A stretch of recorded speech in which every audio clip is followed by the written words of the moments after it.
Hey, what's up guys? In this video we're going to talk about how we can create put and patch request in Postman. So currently we are working under this user workspace. So now to create one new request, we click on this plus button, and here from the drop down we can select the method.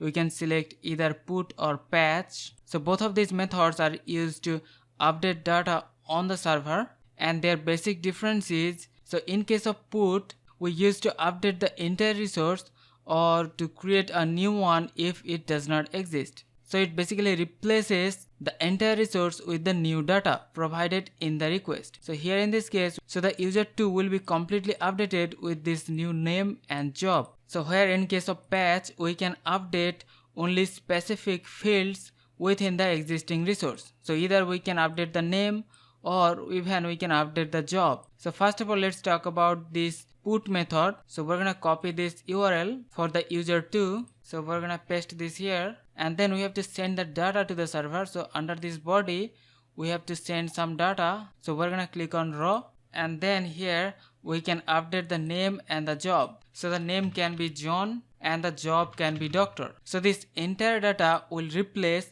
the existing data on the server. So now we have to click on send, and here we have the status OK. So our data, name and job is updated, and here also we have the updation time. So let's now save this into our collection. So we're gonna call it put user. So you can see under this new collection we have this put user. Now suppose we wanted to update only the name or the job of the user. So in that case, instead of using put, we can use the patch request, and we can update the name only, so the name can be Sam. And now if we click on send, so here you can see we have the status OK. So the name is successfully updated, and here we have the updation time. So this is the way we can create this put request or the patch request to update data on the server. So hope you understand the concept.